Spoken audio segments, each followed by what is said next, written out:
Here we are, finally.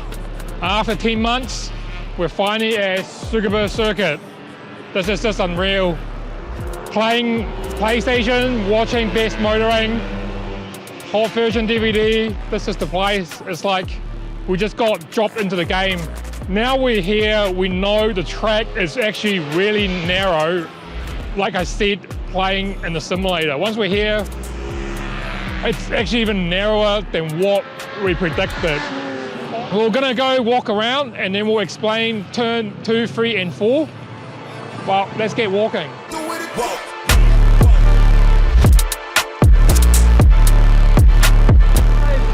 Live air pressure and temperature up here, and then every half an hour they fill in this board. It's got air temp, relative humidity, track temperature and air pressure.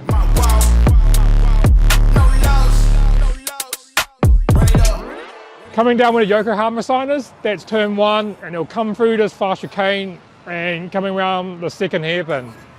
It's slightly different on the PlayStation.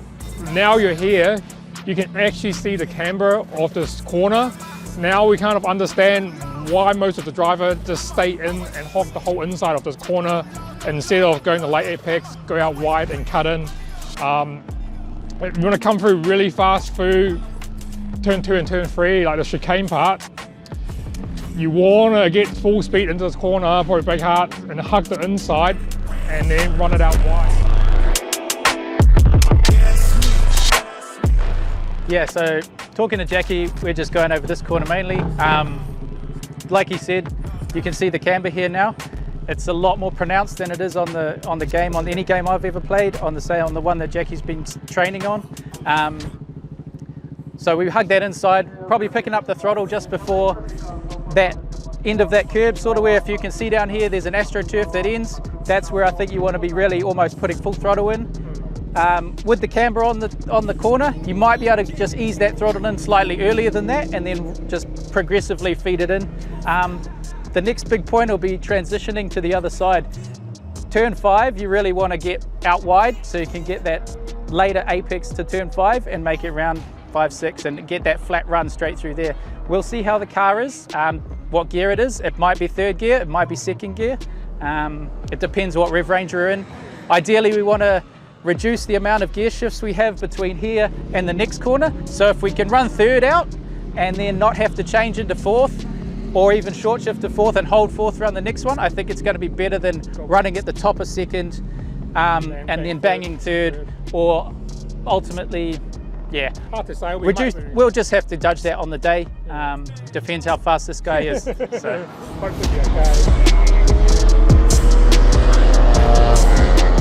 So we walk to the next corner, the famous done-up corner. Coming down here, if you're in the right car, lightweight, you can actually cut through this corner with no brake and just fully send it in. With our car, I'll probably have to light tap on the brake before turning, set the car in, and then bring it close to the curb on the inside, and then slowly bring it to the left to get the biggest radius and full speed through this done-up corner, and then carrying all the speed to the next before we head to the next hairpin. The bike's going out now, but we'll go up to the grandstand and so you can see the actual corner through here. Well, now we're at the top, we can see this corner properly. I didn't know that you can actually use this corner. That's not the line we're going to be driving through. This is actually just changed it up for the bikes. So how are we going to come through this corner? Stay on the inside or done up, and then slowly bring the car to the left, and then there's a fast exit. Probably be in 4th gear, grabbing 5th before we get to the hairpin, and then we'll walk to the hairpin on the other side of the track. I don't think we can get across from where we are at the moment. The surface is actually a lot smoother than I think, but seeing it now, the track condition is actually pretty good. What I really want to see is the curb on the left hand side before we're going to done up, so that's like the turn in point. Well, there you can see there is a concrete bit or painted bit on the left hand side even the bike starts to turn in at that point. If you bring it in too early, you've got no room to exit out, and you'll end up to the left, and you'll probably can't accelerate through Dunlop and carrying all the speed to the next turn. So we'll point it out and then see, hopefully you can see it from here.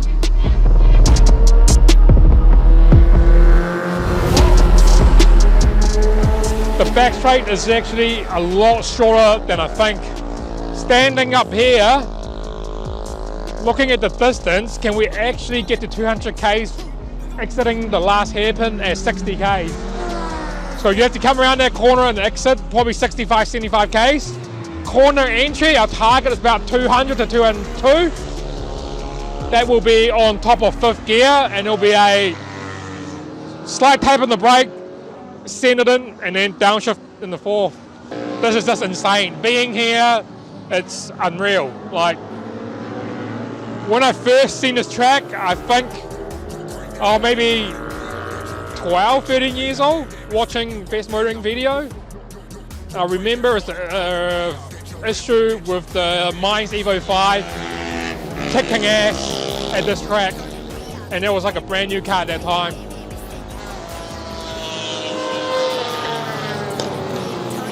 Turn it way up. Crank that volume, turn it way up, way up.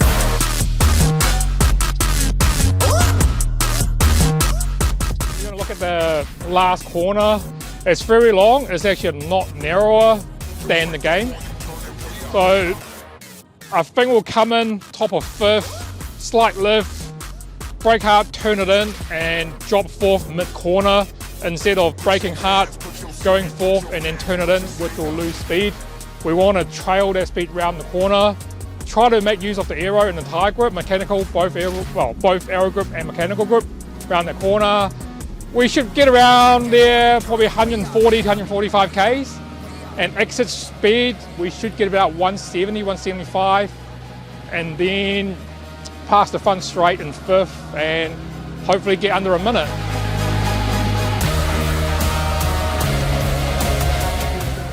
Well, bonus video, we've come down to the TC 1000 track to look at some driver training. So these guys are learning a bit of circuit racing, how to do the line. So set the cones out, get them to turn at the right point, but you can see some of these cars here coming on throttle too early or braking too late and not really getting close to the apex line. It's quite interesting. There's still a lot of cool cars downstairs. Crank that volume, crank that